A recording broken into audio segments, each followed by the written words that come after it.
Now would actually have been a good time to have lunch, but we're not going to have lunch now. I realize that we should have probably had it now. But we have Peter Goodson, who's going to keep us awake. He's a terrific discussion leader, and he's going to talk to us about the investment opportunities in some of the countries in Asia Pacific. So we're switching. We've talked about selling into the Asia Pacific market. We've talked about sourcing from the Asia Pacific market. We looked at the role of innovation in the Asia Pacific markets. But there's also the opportunities to be an investor. And our next two speakers are going to talk to us about those opportunities. So, Peter, by the way, he's also representing INSEAD, our partner in this event. And we're delighted he's come down from California to speak to us today.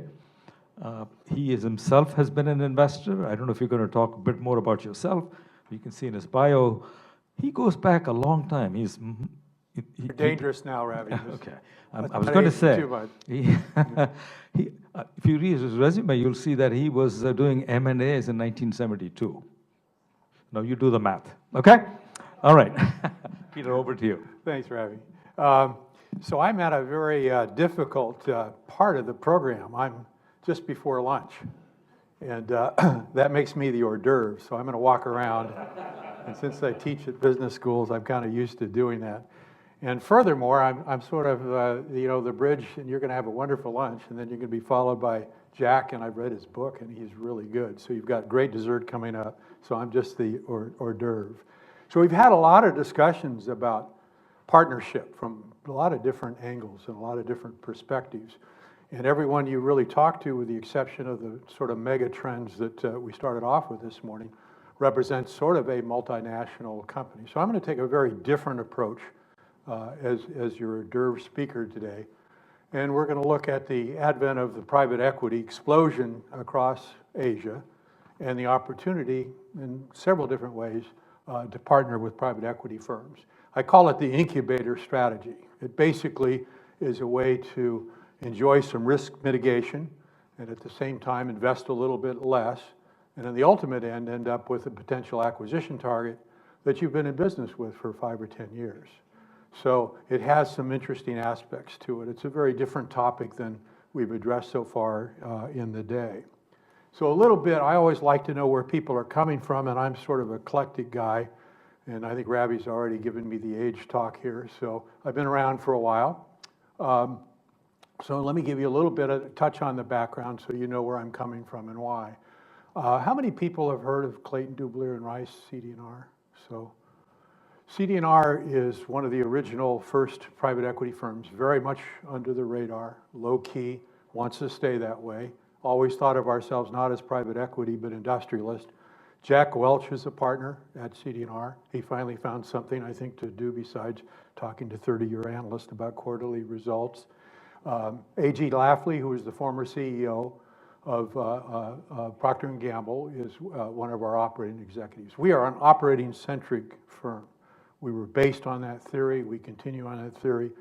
90% of our gains have come from improving EBITDA in the businesses we own and building better businesses.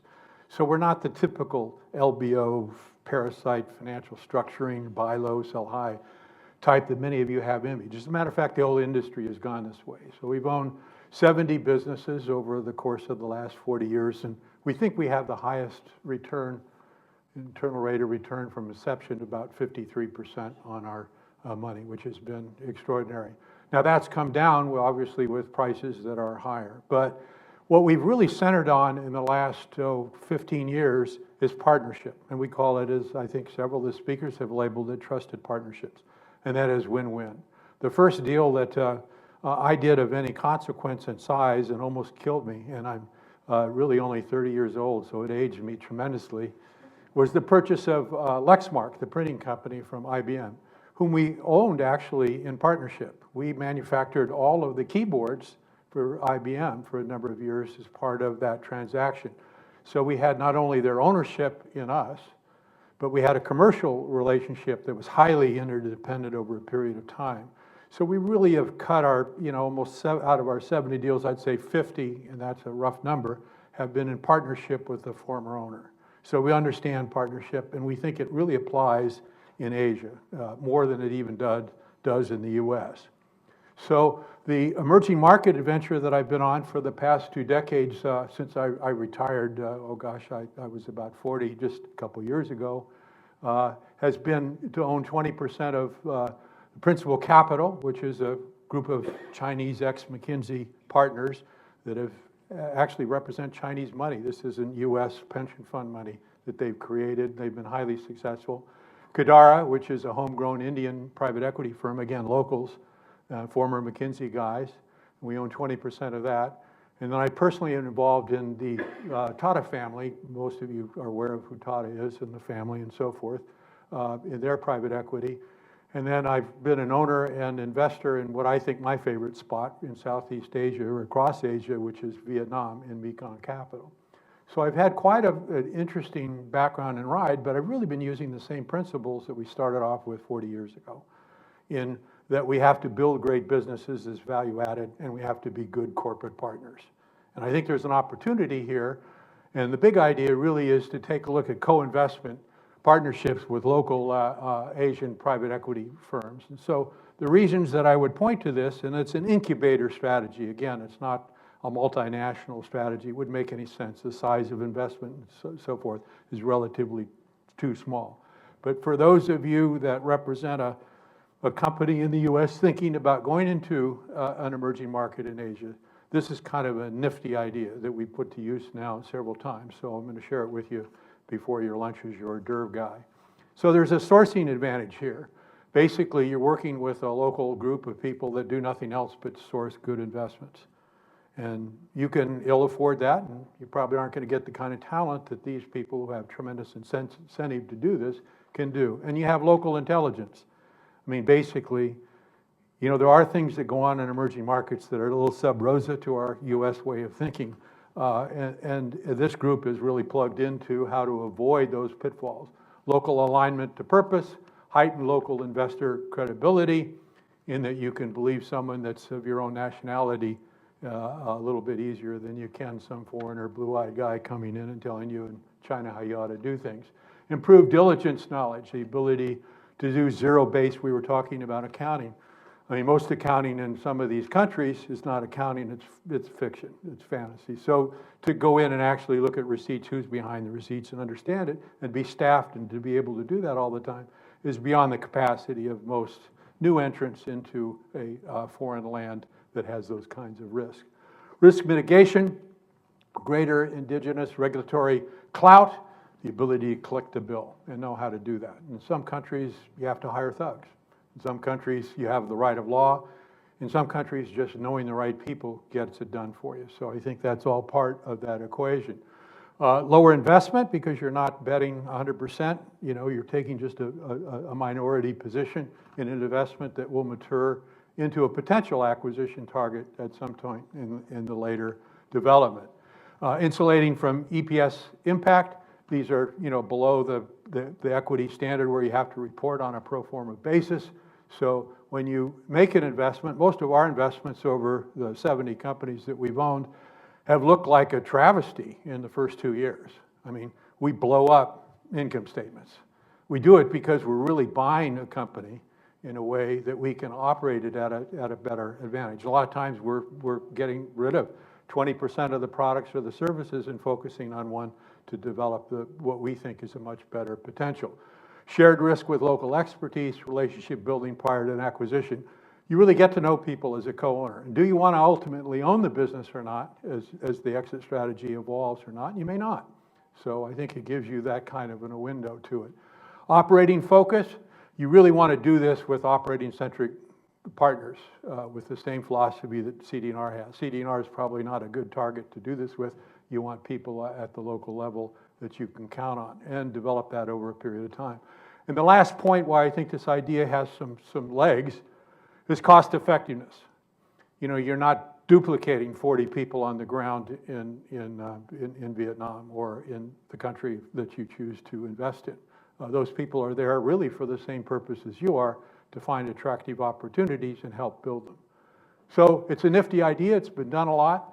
There's a fellow by the name of Hutchinson in Hong Kong that, you know, must be 90 years old today, and you probably know him, Jack, but he's been doing this forever. I think he was the first investor to bring the McDonald's franchise into China a long, long time ago out of Hong Kong.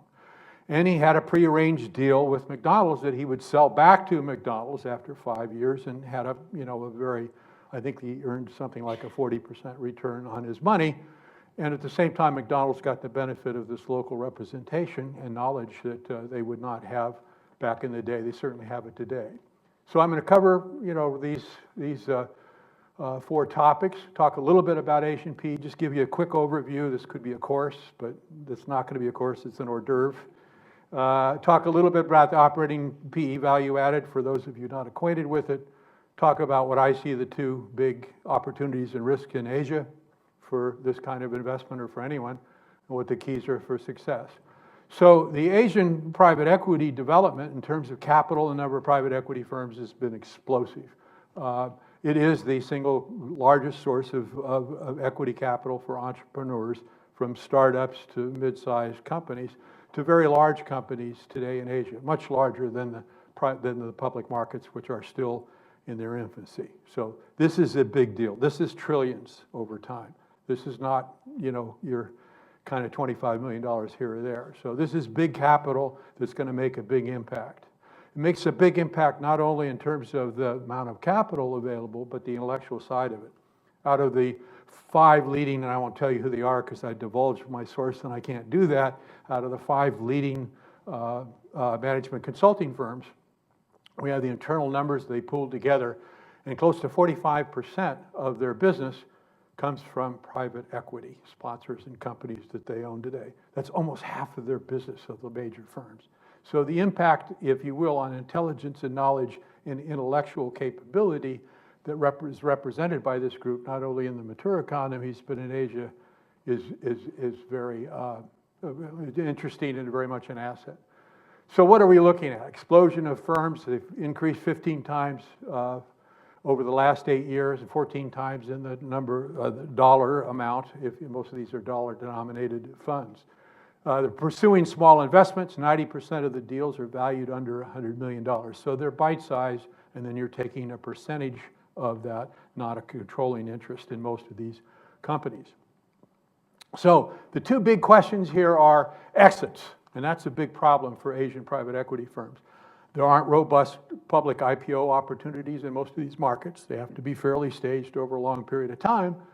And the number of corporations that are at their bidding, it's not like in the United States. There's not a long list. So you're very exit constrained. So one of the advantages for the U.S. partner coming into it is the incubator strategy. Is ultimately, I will buy your business.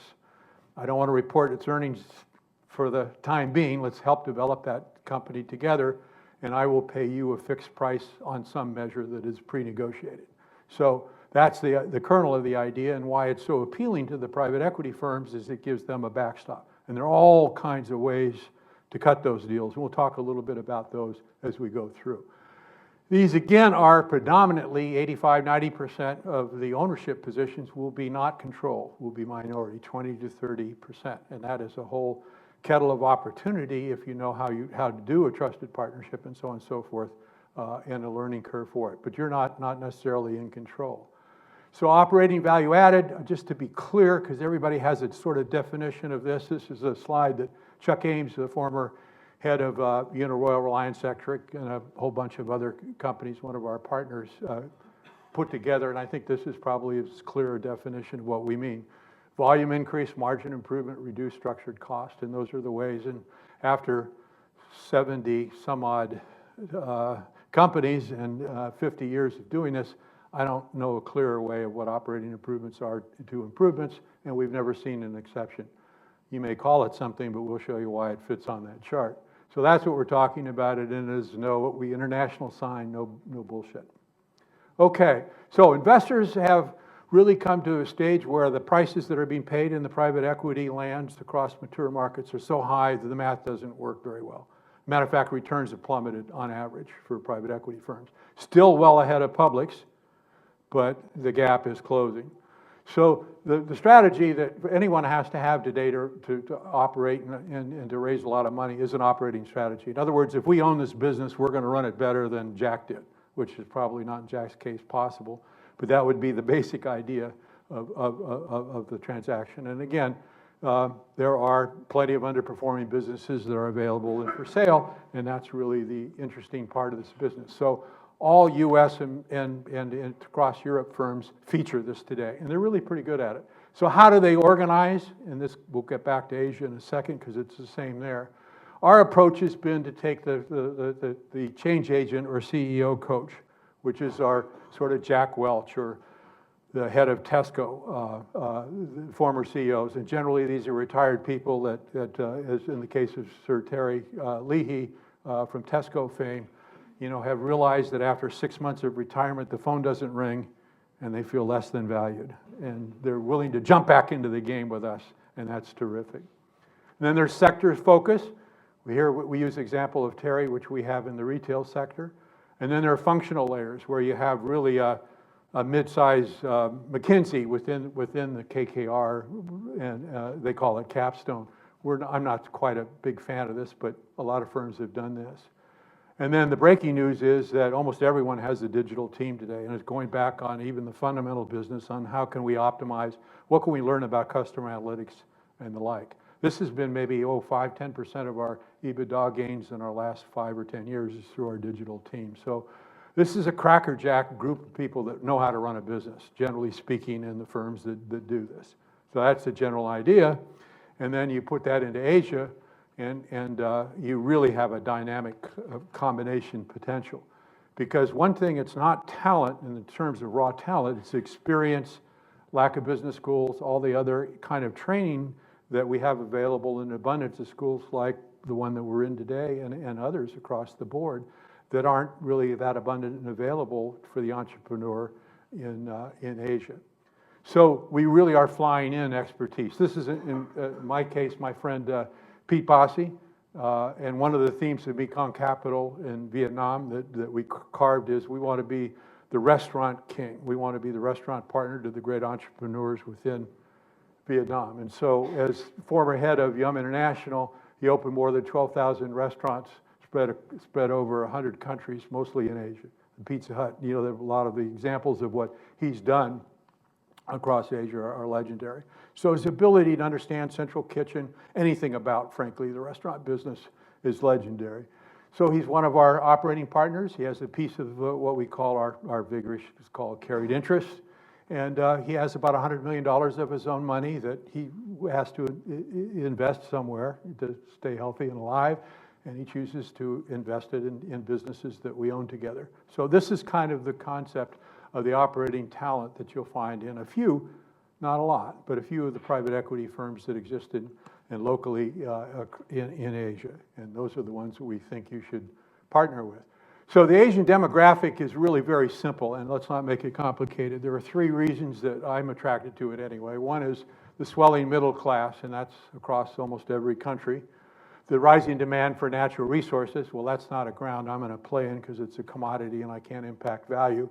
And the antiquated infrastructure, electricity, transportation, that's also not a sector I'm going to play in because generally speaking, you have a lot of graft and government involvement in it. But the consumer side of it, the swelling middle class, what's driven by that from healthcare, retail, consumer product, we think is a glory land of opportunity. So those are sort of the major transactions, and everybody in their presentations earlier has talked about them, so I'm not going to repeat them at all. So the keys to success are, I think the first key is, I'm missing a slide here, but that's okay. There are a lot of risks in it, and I'll just cover those with you easily right now. First of all, foreign currency. You know, you could have been the best of the breed in India a number of years ago, and the rupee would have done you in, and you would have broken basically even. So managing against currency risk, or choosing countries that are less likely to have against the dollar. Most of the funds here are dollar-denominated funds, so you're investing with the dollar into someone else's currency, and you've got to make that call. So foreign exchange, and there are ways to hedge it, but it's an important development. The next is just very simple. It's the right of law. And the right of law I simplify. The ability, you owe me money, and I want to collect that. Now, how am I going to do that? Am I going to hire somebody to come visit you? Or is there a right of law? Or is there a tradition? Or is it an ethos where I can collect that bill? And I better be very clear as to how that is. In Mongolia, it's one way. in Vietnam, albeit sort of a French-centered legal system, which, no offense to our friends from France, is a little difficult sometimes, especially when you want to lay off people, to deal with. But still, it's a pretty good place to collect a bill. And beyond that, you have regime risk, you have all the rest of the risks that we don't normally associate in the United States as day-to-day risk in making our investment. You have to have a mitigation strategy that's going to sort of develop and deal with them. The next big risk that you look at country-specific opportunities, I think, is, are there monopolies? You know, in other words, in Indonesia, which is a great place to be in a lot of different ways. However, the families that have invested for centuries in Indonesia are still there, and there are a lot of monopolies. Where in Vietnam, it's flat, it's level, because of its history and having to defend its borders. You have a very, normalized society. Now, it is a communist country, but sometimes when you look at communism, you look at practicalism, is what I call it. The ability to get things done quickly if they've decided that capitalism is really the way that they want to go about it, in which in that country it has. You have to look at the population, their interest, and so on and so forth. And in Vietnam, the average age is 28 years old, just a few years under my age bracket, and very well educated and very entrepreneurial by background. A lot of the history of Vietnam has just been cloaked in its ability to defend its borders. And so it's a new opportunity in that sense. You can tell I'm fairly high on the country. And then I think you've got to look at who your partner is. Just like there are a number of firms in the private equity industry, probably a very high percentage that I wouldn't partner in anything. I wouldn't even want to play poker with them because they'd probably cheat. I don't want anything to do with them. So you have to be very selective, I think, about who your partnership is, and I think their capability to really deliver operational improvements, which is the name of the game. Building better businesses in Asia. Don't be a private equity firm. Build better businesses in Asia where you share the wealth opportunity with your partners. And I think that's the mantra that works. Here I'm taking our firm, Vicon Capital, and about 89% of its this investment, as across the board, has come from attributable return on operating value added over and above comparables in the industry.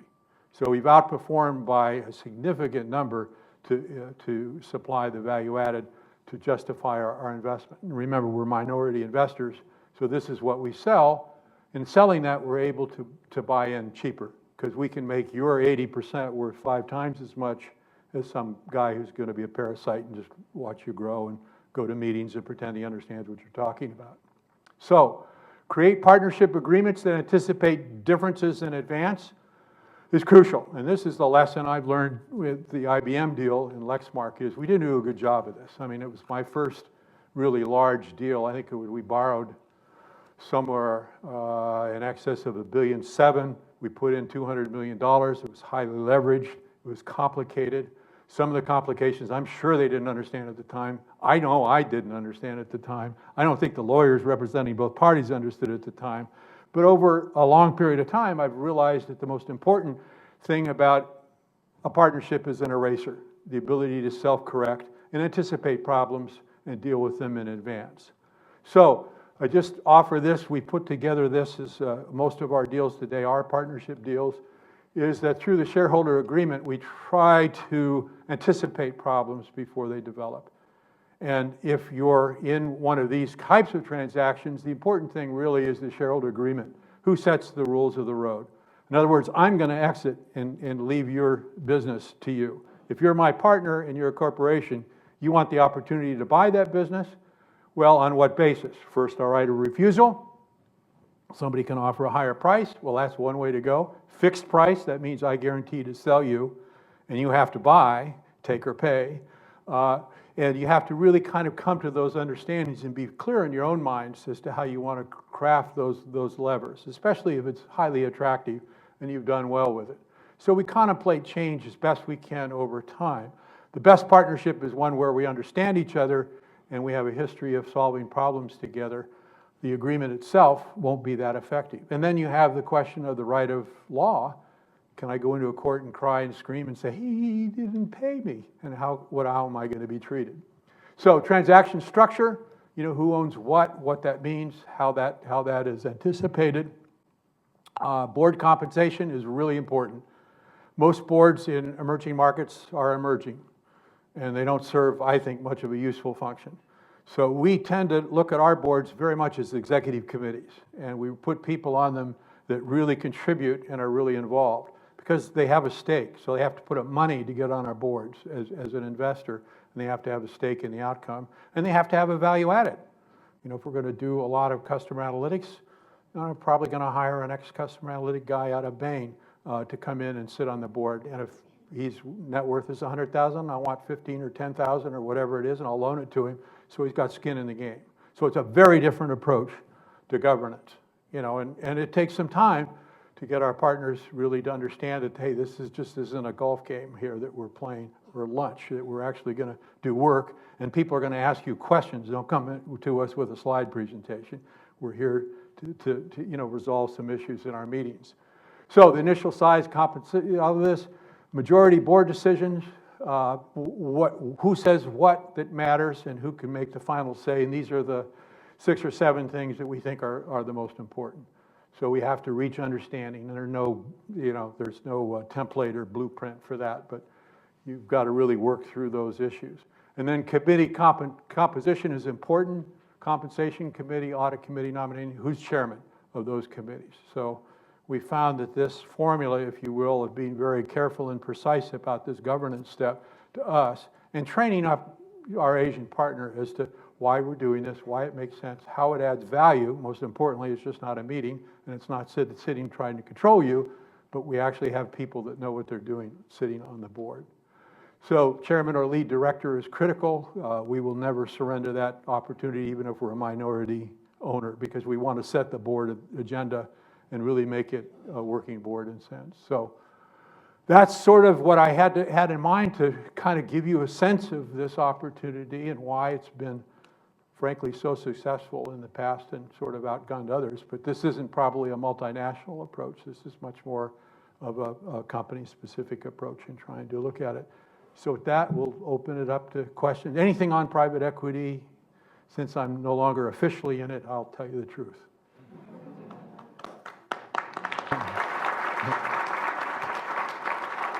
I think they wanted lunch more than questions. That's what that applause represented. That wasn't a standing ovation. That was, let's get served. That is no free lunch. So. Peter, I'm David Sherman. I'm a professor here, and David? Very interesting, very fascinating presentation. And also, I guess you too want lunch. I think you planted the food example to get us ready for that. But I'm just curious about it sounds like you have the partnership, and the partnership has the arrangement as to how you exit. I mean, how do you actually convert it to cash? I mean, do those things really work? I'm thinking really in China. Sure. The U.S. is easy, but sure. If I go into a partnership with one of your companies, let's just make that example. Let's make it your company. You got a name for it? You better come up with something. Sherman Tech. Sherman Tech. Okay, so Sherman Tech, you go into Vietnam with Mekong Capital and myself and my partners. We have all of our money we have a large fund that, is widows and orphans, pension funds and others. And we co-invest and we buy part of this company over here. So we jointly own it, right? So your interest in it potentially is to own this long term because strategically this is a great business. You don't want to own it right now because we're going to have some lumpy earnings and some other things while we develop it. You with me? Yes. So far so good? So we go along and we create a great success. Of course we do. We have a tremendous CEO and team and so on and so forth that we know how to develop the business. At the end of, say, year 4, which we've agreed to in advance, you have the right to buy this business. Now, do you want to buy it? Say yes. Yes. Okay, good. So we can have a prearranged price that we'll sell the other percentage ownership that we've agreed in advance, all of us, that we would make available to you. If we don't have agreed a right price, you have the first right of refusal to match any offer that we go out and we develop. Now, where are we going to get the offer? Let's say strategic buyers aren't that interested. They don't they want to buy Jack's business. Big mistake. They want to buy Jack's business. So we're going to take it public. So we're going to have an IPO on the Hanoi Exchange, and we're going to sell down 10% of our interest, and then over time we're going to sell the rest of it, and then you have an opportunity there to participate in that, and you have a wealth creation ability. Perhaps you don't want to buy it. If you want to buy it, we're going to probably limit you until we've sold it out publicly because we'll probably get a higher price. But all of that, we'll enter into a very complicated contract. Not so much. It's doable. Are you happy? Yeah, so the question is, you have a minority interest, can you make them go public, or do you have the ability to? Well, I write that into the contract before I buy it. I'm not, you know, I look at exits before I look at purchases. Yeah, that's part of that contracting. Yeah. Yeah. If I can't sell it, I ain't buying it. Yeah, that's a simple way to put it, okay? Yeah. And sometimes it's, he might want to buy it back from me, you might want to buy it back from me, who wants to buy it? But I have widows and orphans that want their cash back. Yeah, and they're kind of mean about it because they won't give me more money until I do that several times. Thank you. Yeah, so, looks like lunch. What else? So are you saying even in places like China, there are no restrictions on selling to foreign owners? Well, even sure. if you have an agreement amongst the investors, Sure. but is there a regulatory It's very issue? country specific. I mean, in China, you have a lot of limitations on selling, especially anything of any strategic value on a 100% basis. So we're going to have to go public. So our exits are frankly very limited. Or we sell to another Chinese company. And before we make this investment, I think we're smart enough to go out and talk to the logical buyers and say, we have an incubator strategy of a business you may want to own someday, but we can manage it better than you can. What would you like to see in 4 years? How would you like us to tailor our exit to match you? And we also talk to you and you and you. So indigenous within the country, we probably have an opportunity to monetize our investment. If not, it's through the public offering. And or some other idiot like us that'll come along and say, you did a nice job with this. I'm a private equity fund. I represent widows and orphans, and it's my turn, so I pass the parcel. But exits are a limiting factor. Otherwise, we don't need you, quite frankly. Yeah, we really don't, but good luck. Now, the fact that you bring this exit potential and backstop on exits to us is exciting. And maybe some technical know-how, maybe some things in your bandwidth that we could really get some value out of. You know, Quadria is a company out of Singapore. It's a firm out of Singapore that specializes in healthcare. They bought into a company in Indonesia called Soho. Soho is the lead pharma company in Indonesia. And the way that they convinced the owner is, we can bring you six drugs that are high impact to both Indonesia and really offer some great cures unavailable to you. And it costs, well, I don't know how, $1 billion to develop a drug today, so they couldn't possibly afford that. And we will get those licenses from Merck, from everyone else, and we'll put a former CEO of Merck on the board with Soho and develop it for that. That's today is over half of their EBITDA from those specific drugs that were brought in and couldn't be brought in through any other channel. They're delighted, everyone's delighted, they're going to go public next year. So that's an example of this big idea in play. Merck people are very happy as well. Let's eat. Yeah, I think we're very close to lunch. Yeah. Thank you, Peter. Thank you. Thank you. Thanks.